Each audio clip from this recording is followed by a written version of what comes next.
Hoy quiero arrancar por dos eventos que sucedieron en los últimos meses en Estados Unidos, uno en febrero y en otro en marzo.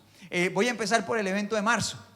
En marzo fue la última entrega de los premios Oscar, que estuvo marcada por un evento pues, que fue súper viral, ¿no? Que no fue un premio ni una película súper como que reconocida, ni un discurso emotivo, sino que como que el momento que se robó el show en la última entrega de los premios, ¿qué fue? Así, ¿no? En la celebración pasada también todos me hicieron así. ¿Cómo le ponemos? Pongámosle un nombre así coloquial. Un cascarazo, ¡pum! Un arepazo, ¡pum! Bueno, listo, estuvo marcada por eso y nos da risa, pero la verdad que, o sea, en la vida real verlo en ese momento pues fue tenaz, ¿no?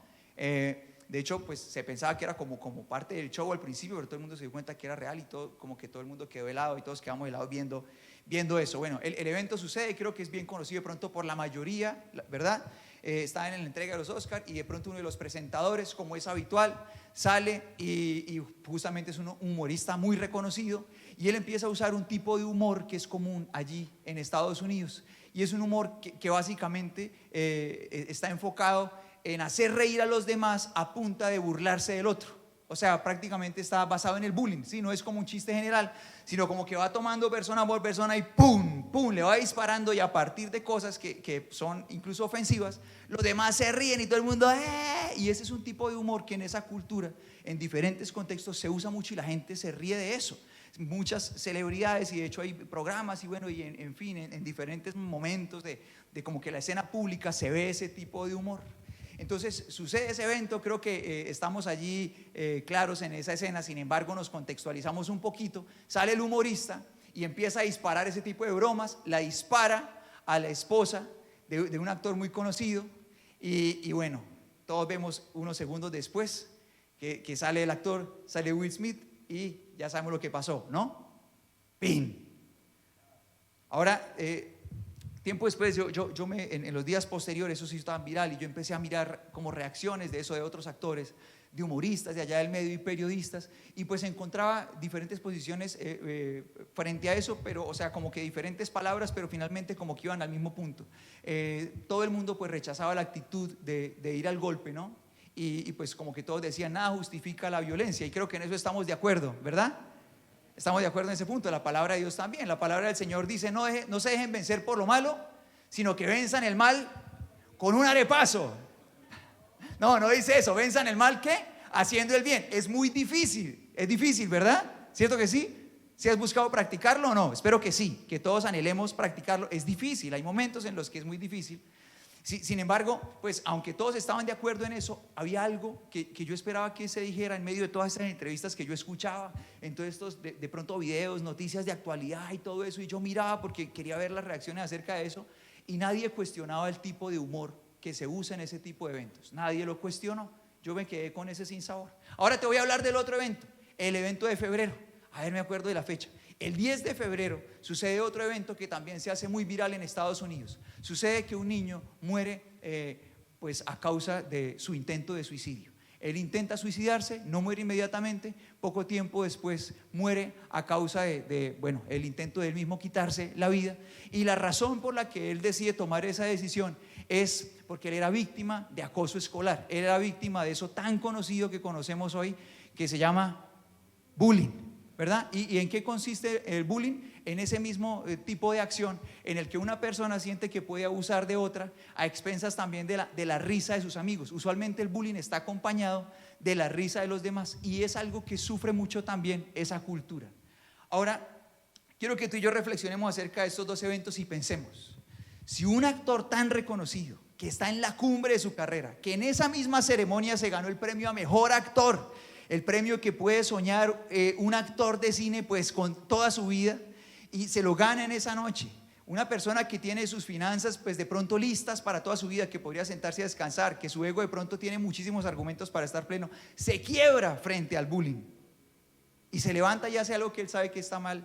¿Cómo no se va a quebrar un niño de 12 años que tiene toda una vida por vivir, que probablemente se siente menos frente a sus compañeros, que de pronto son más populares, a sus ojos de pronto son como más valiosos, más exitosos, en fin? El punto es que yo me quedé con el sinsabor, personalmente, me quedé con el sinsabor de que alguien del medio pudiera reflexionar y decir, oigan, estamos frente a un problema cultural. Mientras nosotros aplaudamos el bullying en las más altas esferas del arte, será imposible eliminar el bullying en los colegios y universidades. Mientras todo el mundo se ría y aplauda a alguien que ataca a una persona y se burla de sus enfermedades, se burla de sus tragedias, y a todo el mundo eso le tenga que parecer chistoso y como que todo el mundo piense que se lo tiene que aguantar, será imposible que eso sea sanado en un colegio y en una universidad. ¿Cierto que sí? No, sin embargo no pasó, no lo encontré, no encontré a alguien que opinara esto. Y mira que esto me lleva a mí a una reflexión, y es que es muy difícil reconocer algo que está mal cuando uno ha crecido en medio de esa cultura. Cuando uno ha crecido en medio de una cultura en la que un error se ha normalizado, algo que no está bien se ha convertido en algo normal, es muy difícil reconocerlo. Y por eso yo quiero invitarte hoy a conocer una familia. ¿Quién quiere conocer esa familia conmigo?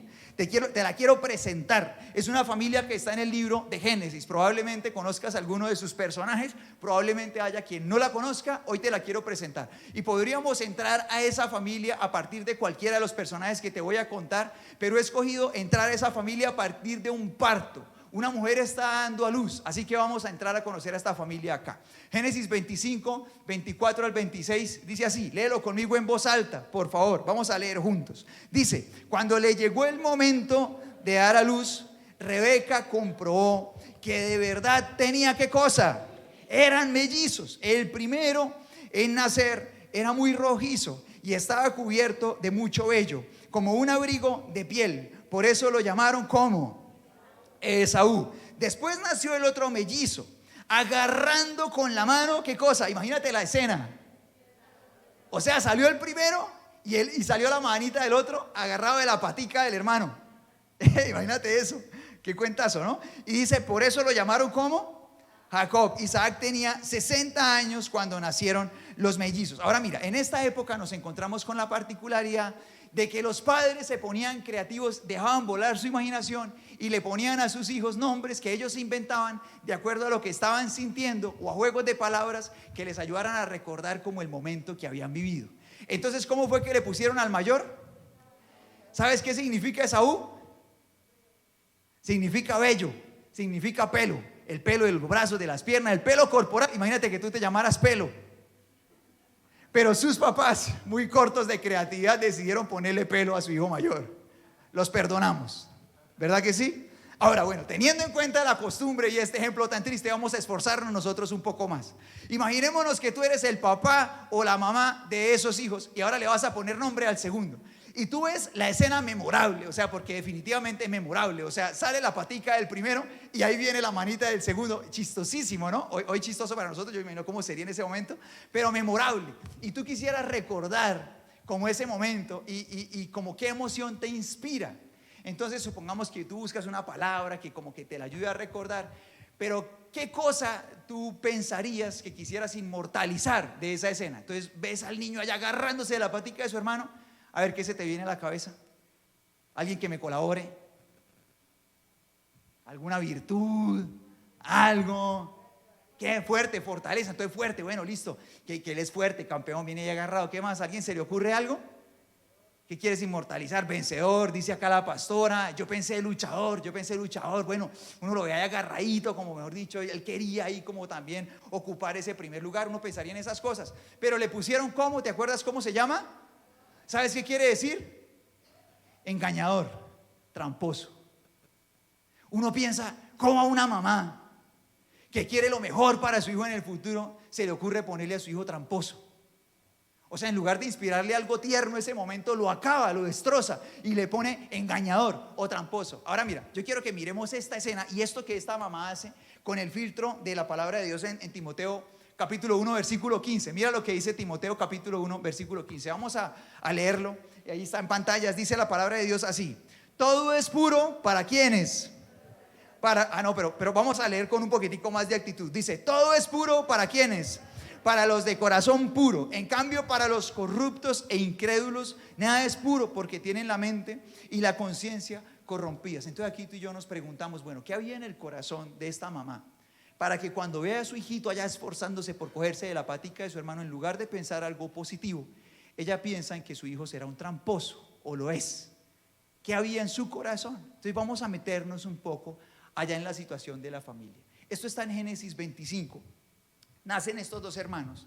Y si tú y yo seguimos leyendo Génesis 25, ya estos dos dejan de ser chicos y se convierten en adultos. Y la siguiente escena que tú y yo vemos de ellos es que sucede que efectivamente en esa siguiente escena el hermano menor, Jacob, al que le pusieron tramposo, está estafando a su hermano mayor. Esa es la siguiente escena.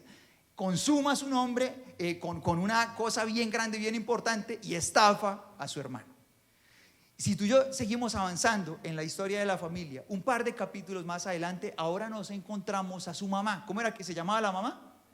Rebeca.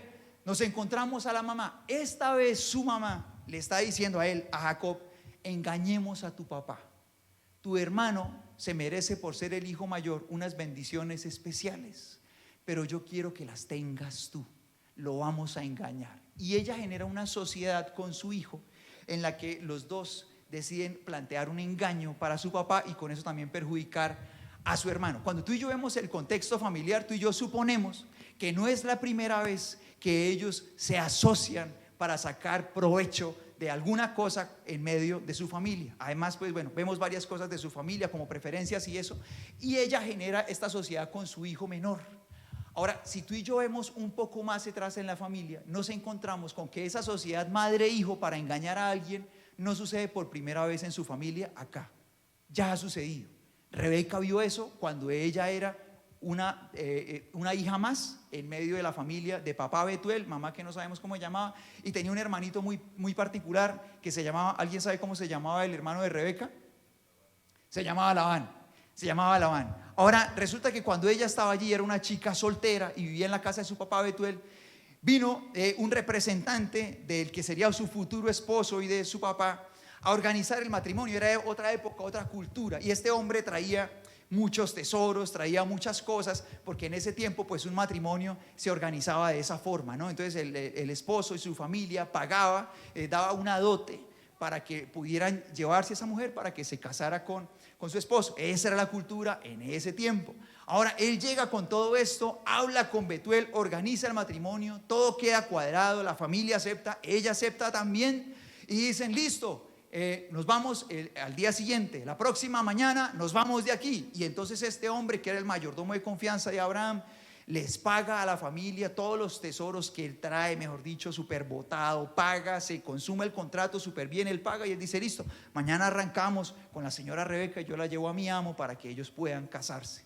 Resulta que amanece el día siguiente y aparecen la mamá y el hermano de Rebeca y le dicen esto al mayordomo de Abraham. Vamos a leer juntos lo que dice en Génesis 24:55, y aparecen mamá e hijo para decirle esto al mayordomo.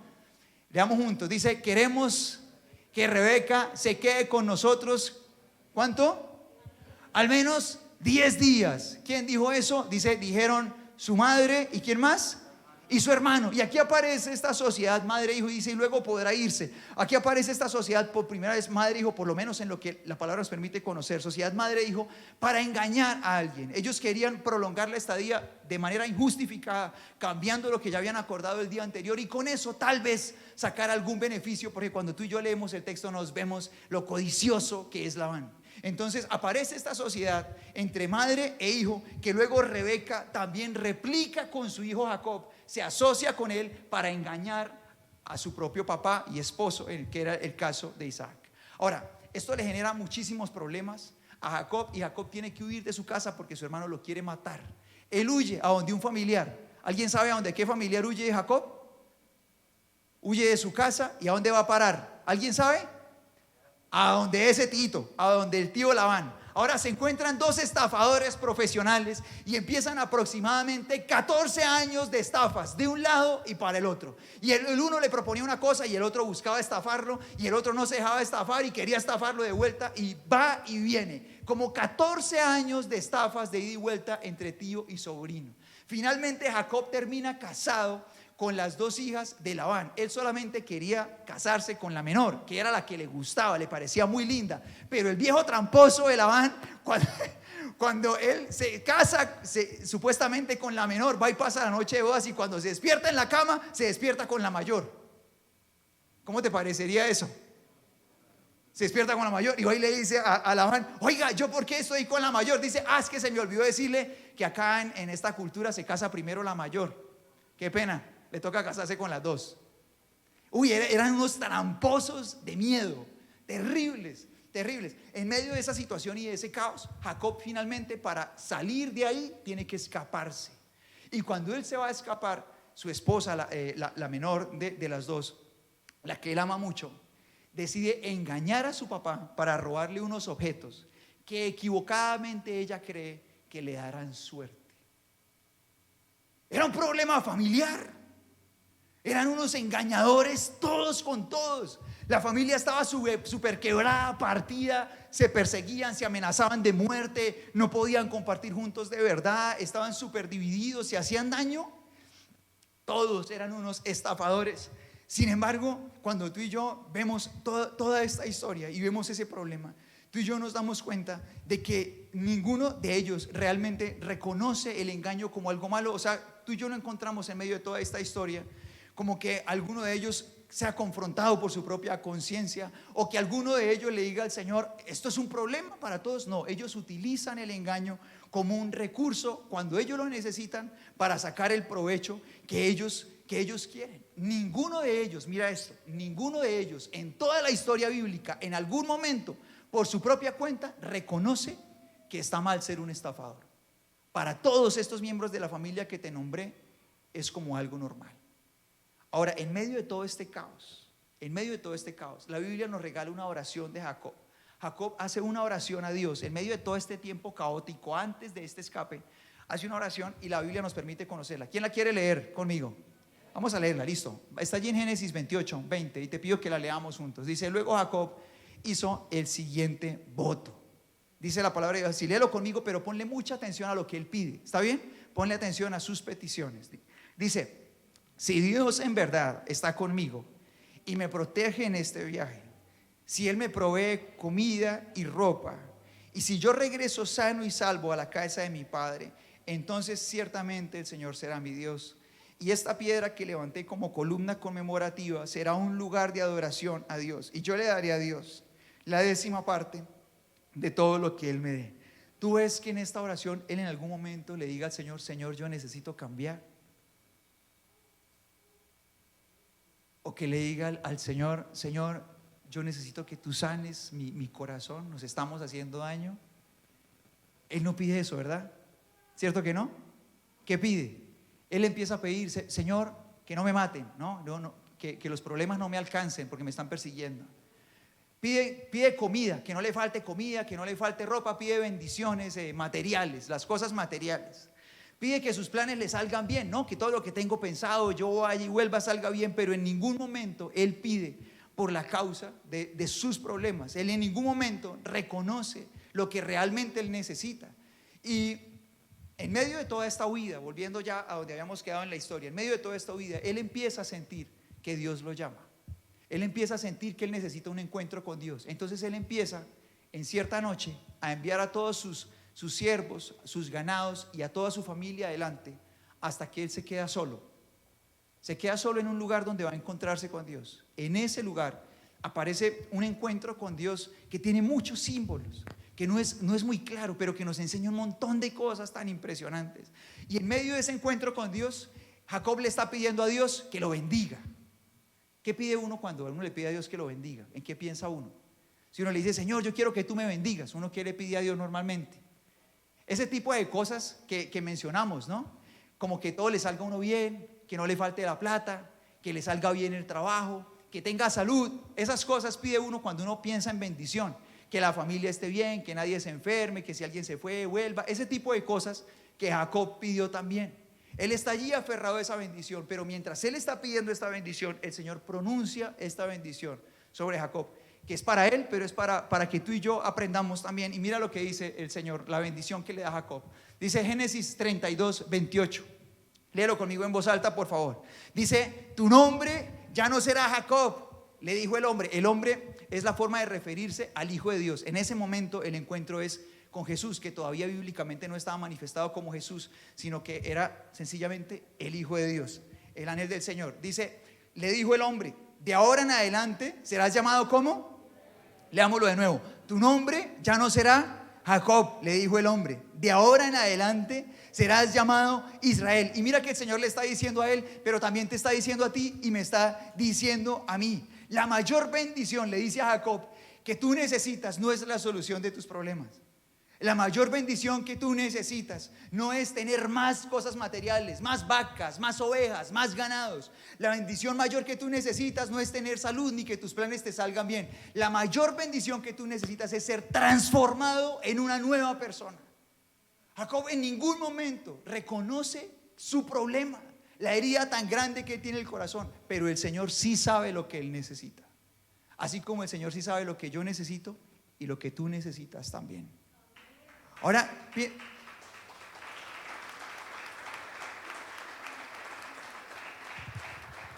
piensa la diferencia tan impresionante. Él se llamaba Jacob y ahora el Señor le pone Israel. ¿Sabes qué significa Israel?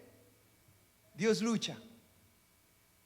Y es muy impresionante el cambio, pasar de un lado al otro. Ahora yo te invito a que tú y yo nos preguntemos en este momento y pensemos acerca de esta familia.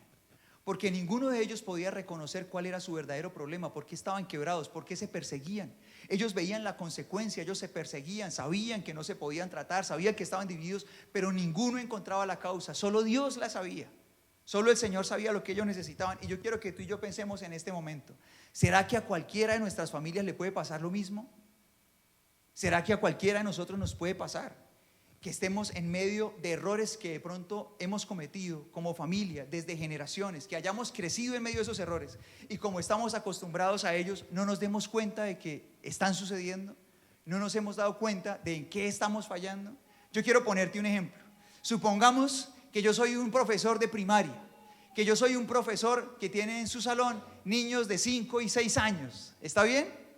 Y los niños de 5 y 6 años son ustedes. ¿Listo? ¿Sí le van a poner actitud o no? Pongámosle actitud, no vayan a hacer quedar mal a los niños de 5 y 6 años que son puro flow. Yo soy profesor de primaria, ustedes son los niños de 5 y 6 años, estamos empezando jornada escolar. Entonces ustedes llegaron al colegio y amanecieron, están cargados de energía y entonces yo los saludo. Buenos días, niños, ¿cómo están? ¿Cómo están? ¿Cómo empezaron su día? Todos responden igual, ¿cierto? Así son los niños. ¿Y será que el día de todos empezó igual? Pero todos responden bien. Pero quizá uno de esos niños, cuando se estaba despertando, no quería pararse, tenía mucho sueño, quizá no se quería bañar. Y entonces el papá llegó y se le acercó y le dio un beso. Y le dijo, vamos a pararnos. Y el niño le dijo, no quiero. Y él le dijo, vámonos, tengo que ir al colegio, no quiero. Y entonces de pronto el papá coge un muñequito y le dice, yo soy el mugre y te voy a comer si no te bañas. Ay, no ataques a mi amiguito. Ay, que sí, te voy a comer. Y de pronto el niño empieza como a sonreírse, a estirar la boquita. Y de pronto, yo me voy a comer a Gabriel si no se baña. Ay, no, si nos vamos a bañar, vamos a ir al colegio. ¿Acaso no amas a Gabriel? Sí, lo amamos. Y entonces de pronto empieza a reír. Ay, ya le puse nombre al niño y todo, ¿no? En la celebración anterior no le puse nombre. Bueno, y de pronto se empieza a reír hasta que muerto de la risa, cuando se da cuenta está despierto y de pronto el papá lo carga y lo lleva a que se pueda bañar. De pronto un niño empezó el día así. De pronto otro niño empezó el día así. ¡Pum! Le da la puerta. Bueno, ya es hora de levantarse, son las 6 de la mañana. Parece que no vamos a llegar tarde al colegio otra vez. De pronto un tercer niño ni siquiera sintió que alguien entrara a su cuarto para despertarlo, sino que se despertó por las peleas de sus papás. Se levantó, se alista como puede, pasa el desayuno, ya no llora porque ya está acostumbrado. Él come el desayuno, su corazón es duro ya, porque está acostumbrado a eso, lo vive todos los días. Sin embargo, los tres llegan al colegio y cuando el profesor les pregunta cómo empezaron su día, ¿cómo responden? Bien, porque ellos creen que esa es la vida normal de un niño. De la misma forma, nosotros hemos podido acostumbrarnos a errores en nuestra familia y nosotros creemos que son normales solamente porque crecimos con ellos, igual que le pasó a Jacob. Y el único que puede ayudarnos a verlos es nuestro Señor Jesús. Ahora, lo impresionante de todo esto es que aunque Jacob hacía oraciones a Dios, él terminaba siempre pidiendo lo mismo. Él no se daba cuenta de la necesidad real que él tenía. ¿Él qué pedía? Pedía vacas, pedía que no lo alcanzara el hermano, pedía que fuera y volviera, pedía más prosperidad, que no le faltara comida, pero nunca le decía al Señor: sana mi corazón, mi familia se destruye, somos unos estafadores, estamos atados por esto, somos ambiciosos. Nunca le dijo al Señor esto, jamás. Pero un día él tomó una decisión y fue a apartar un tiempo con Dios donde el Señor pudiera hablar a su corazón y hacer ese milagro en su vida. Y mira que el grave problema es que muchas veces nos falta hacer eso. Y entonces nos levantamos y es que es muy diferente uno levantarse y decirle al Señor: Señor, te entrego este día, que me vaya bien, me pongo los zapatos y córrale y salir a donde uno va. Y otra cosa es despejar el tiempo y sin presiones estar allí y decirle al Señor: Señor, yo me quiero encontrar contigo. En esa escena es donde suceden los milagros. En ese momento donde el Señor le puede revelar a uno realmente quién es, y donde uno puede salir cargado de todo lo que uno necesita, de esa transformación, para ser un agente de cambio, para dejar de ser el mismo y solamente pedir vacas, ovejas y salud y que vaya y vuelva y todas esas cosas, y convertirse en un agente que puede cargar amor, para llenar de amor a su esposa, para darle un beso a un niño, para abrazarlos, para hablarle bien, para ser sanador, para unir lazos, para que no se quiebre la familia, sino que se una. Pero esos tesoros se recogen solamente cuando uno se encuentra con Dios de verdad. El punto es que eso es lo que hace falta muchas veces. Y mientras uno no tenga eso, uno no va a poder vivir el milagro donde uno es transformado por completo. Ahora, mira lo que dice la palabra del Señor en primera carta de Pedro, capítulo 1, versículos 18 y 19. Léelo conmigo, por favor. Dice: pues ustedes saben que Dios pagó, ¿qué cosa? Léelo conmigo en voz alta. Dice: pues ustedes saben que Dios pagó un rescate para salvarlos de la vida vacía que heredaron ¿de quiénes? De sus antepasados. Y dice: ese rescate no fue pagado con oro ni plata, los cuales pierden su valor, sino que fue ¿con qué cosa? Con la preciosa sangre de Cristo, el Cordero de Dios, que no tiene pecado ni mancha. Y dice Efesios 4, 22 al 24, léelo conmigo. Dice: desháganse de su vieja naturaleza pecaminosa y de su antigua manera de vivir, que está corrompida por sensualidad y engaño. En cambio, dejen que ¿quién? Que el Espíritu Santo les renueve los pensamientos. ¿Y qué más? Y las actitudes. Y pónganse la nueva naturaleza, creada para ser a la semejanza de Dios, quien es verdaderamente justo y santo. Todos necesitamos ese milagro. Todos lo necesitamos. Y podemos haber sido permisivos sin querer y creer que la manera como crecimos es la correcta, pero el único que sabe la manera correcta de vivir es nuestro Señor Jesucristo, nadie más. Él es el camino. Y cuando tú y yo nos encontramos con Él, entonces encontramos lo que realmente tú y yo necesitamos. Y por eso necesitamos ir a ese lugar a solas, donde despejamos todo, donde sacamos a todo el mundo y todas las cosas que nos gustan, que nos apasionan, que nos obsesionan, para detenernos en esa primera parte del día, para que el Señor nos hable. Todos necesitamos un encuentro con Dios una vez en la vida, y después de ese día, un encuentro con Él todos los días. Todos lo necesitamos. En el momento en el que eso falta, nos podemos convertir en la antigua persona, en Jacob, y no ser la persona que vive el milagro. Ahora mira, son tantas las cosas que Dios puede ayudarnos a ver, tantas cosas que nosotros heredamos, que nuestros padres de buena fe hicieron, pero que ellos no se daban cuenta y hacían mal también, porque lo heredaron de los abuelos y así de la otra generación, y sencillamente heredamos un patrón de conducta que nosotros creemos que es normal, pero ¿qué es normal?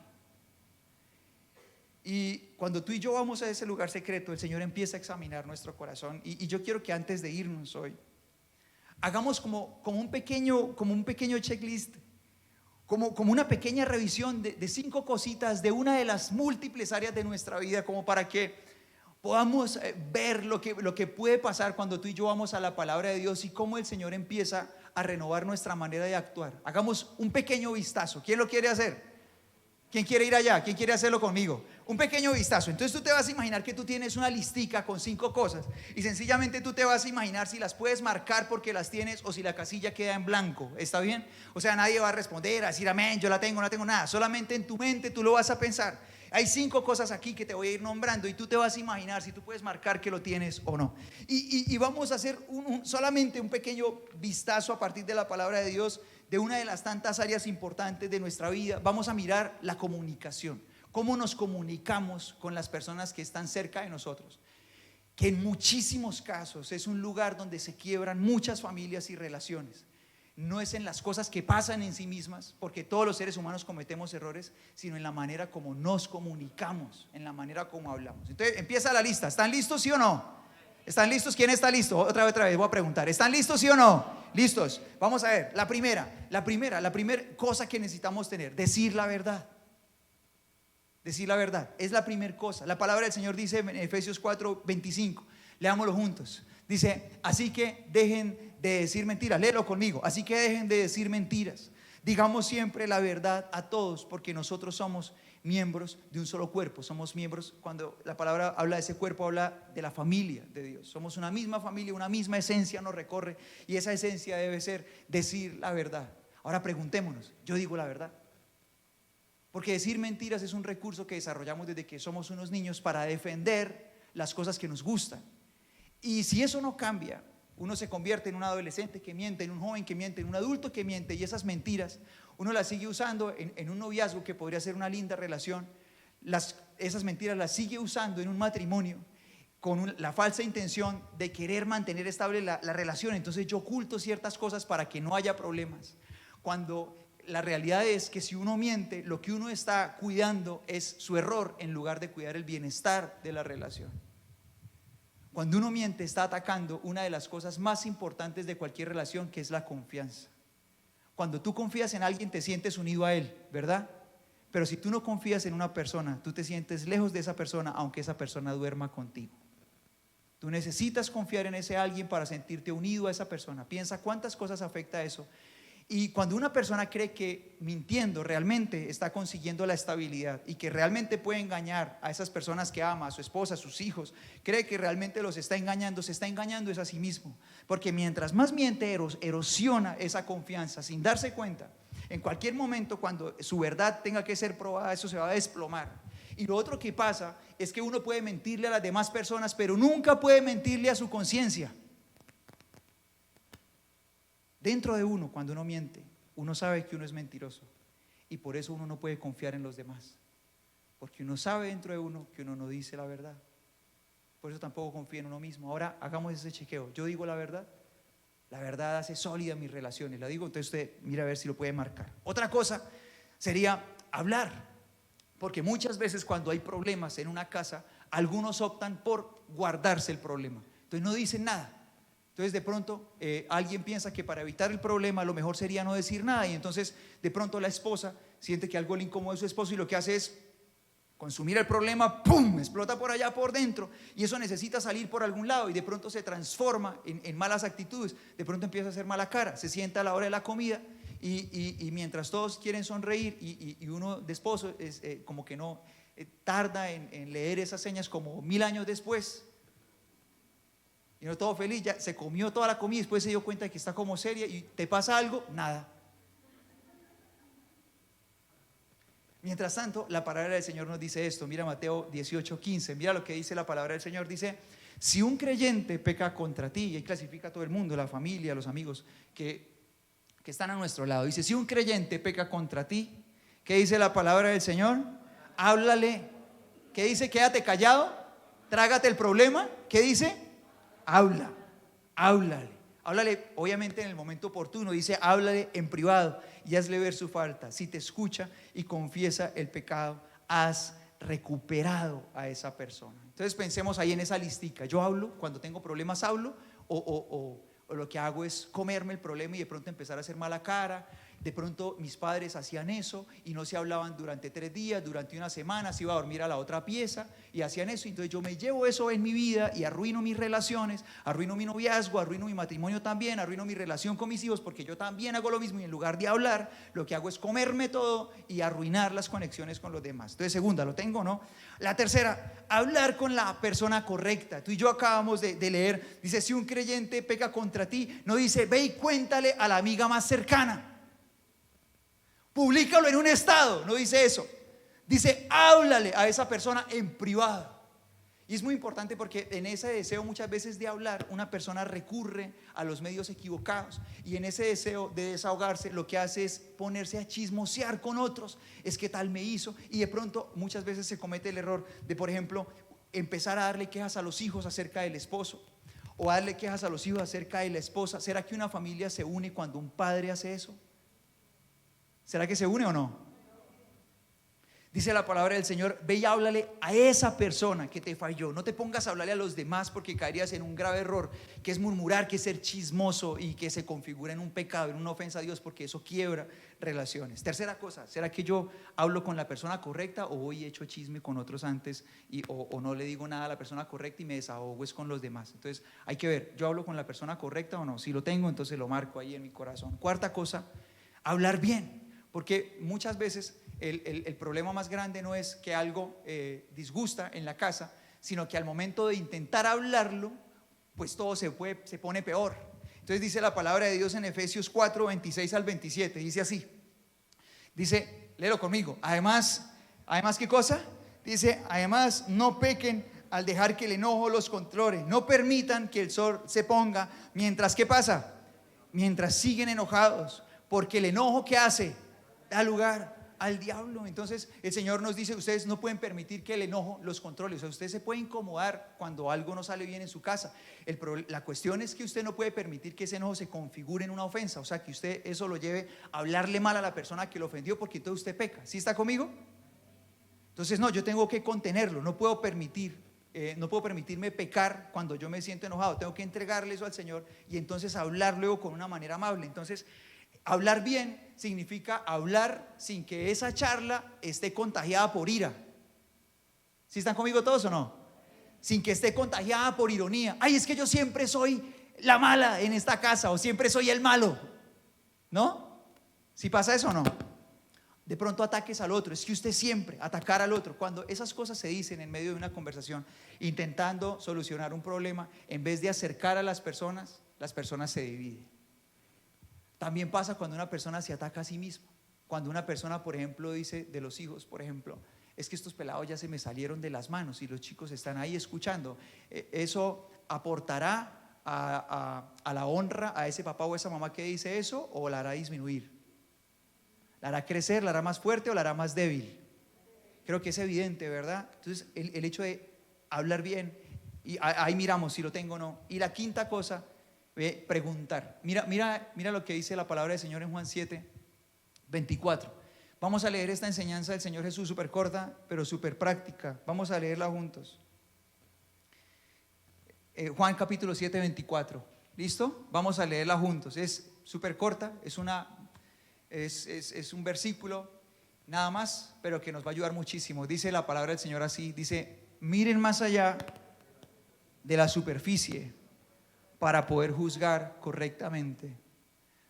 Y vamos a mirar si tenemos eso o no. Si antes, por ejemplo, de hablar con alguien de algo que sentimos que nos ofendió, preguntamos o damos por hecho que tenemos la razón. Pensemos en eso. Creo que es un gravísimo error pensar que la versión que uno tiene es la correcta.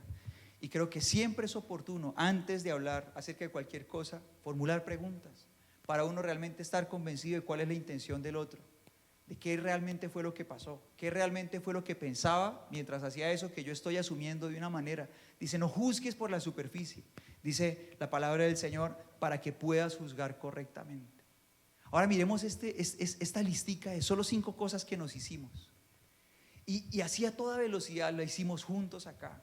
Ahora mira, uno puede saber estas cosas, pero es en ese encuentro con Dios donde estas cosas se hacen realidad, donde tú sales diferente, donde tú puedes empezar a afrontar la comunicación con tu familia por este ejemplo y empezar a sanar esas cosas que de pronto en tu familia tus padres hicieron mal, tus abuelos hicieron mal, y que te conviertas en un factor de cambio y tú empieces a aplicar estas cosas en lugar de replicar las cosas que dividieron la familia antes de ti, o incluso en relaciones que tú ya has tenido, o incluso sanar heridas que tu familia está sufriendo ahora mismo. Ahora yo te voy a pedir que leamos juntos Juan capítulo 3 versículo 3 antes de orar. Dice la palabra del Señor así. Leamos estas palabras, que son las palabras del Señor Jesús a un hombre que anhelaba un encuentro personal con Dios, que anhelaba vivir en la voluntad de Dios, que se llamaba Nicodemo. Y el Señor le dice esto. Jesús le respondió, léelo conmigo en voz alta, por favor. Jesús le respondió, ¿qué cosa? Te digo la verdad, a menos que asistas a la iglesia, no, a menos que cambies un poquito, no, a menos que, ¿qué cosa? Que nazcas de nuevo, no podrás ver el reino de Dios. Creo que todos aquí anhelamos ver el reino de Dios en nuestras vidas, ¿verdad? ¿Qué hay que hacer? Volver a nacer. Fue el milagro que el Señor hizo en Jacob. Lo transformó por completo. No era cuestión de vacas, de ovejas, de todas esas peticiones temporales. Él necesitaba volver a nacer. Vamos a orar ahora sí. Yo te voy a invitar a que te pongas de pie, por favor.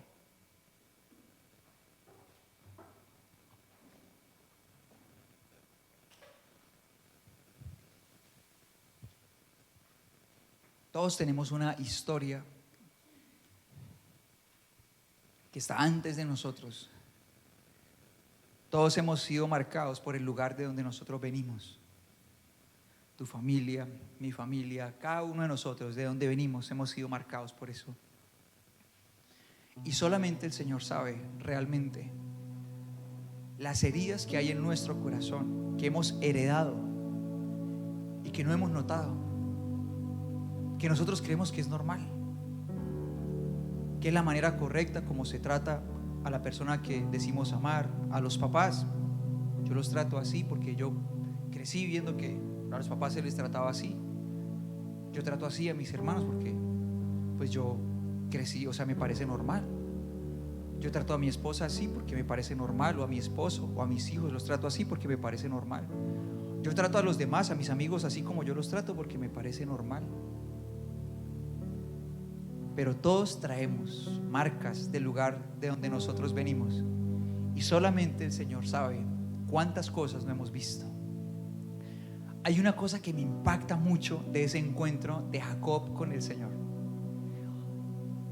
Como te decía mientras estábamos allí en medio de la palabra, es un encuentro con Dios muy particular, en el que pasan cosas que son muy simbólicas y que tienen secretos muy profundos. Pero hay una cosa que te quiero contar, y es que en ese encuentro con el Señor no solamente sucede este milagro del que estamos hablando, en el que Jacob es transformado y empieza a escribir una nueva historia, y empieza a ser sanado en esa herida que ni siquiera ni él, ni su mamá, ni sus abuelos, ni su tío, ni su esposa, ni nadie había visto que él tenía y que toda la familia tenía. Solamente el Señor lo había visto. Además de ese milagro que empieza allí, sucede algo que es una gran enseñanza para todos nosotros. En ese encuentro con Dios, Jacob sufre una lesión física. Una lesión física en una de sus extremidades inferiores, que lo lleva a cojear de ahí en adelante toda la vida. Él entró a ese encuentro con Dios caminando como él lo había hecho durante toda su vida. Pero dice la Biblia que después de esa noche de encuentro con Dios, cuando empieza a amanecer, mientras sale el sol, así como salía el sol en su propia vida, en su corazón, dice la palabra de Dios que Jacob abandonaba ese lugar para encontrarse con su familia, y mientras él caminaba, su familia lo empezó a ver acercarse, pero él ya no caminaba igual, ahora cojeaba, caminaba distinto. Una marca en su cuerpo, de ahí en adelante hasta el último día de su vida, que le ayudaría a recordar que él no caminaba igual que antes.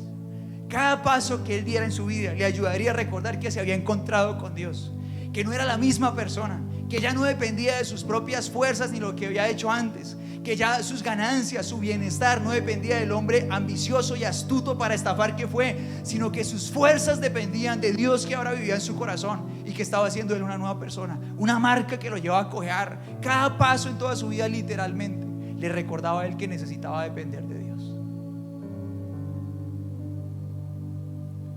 Una marca que Dios quiere que tú y yo carguemos en nuestras almas. No podemos dar un solo paso en nuestras vidas sin entender que necesitamos ser transformados por Dios.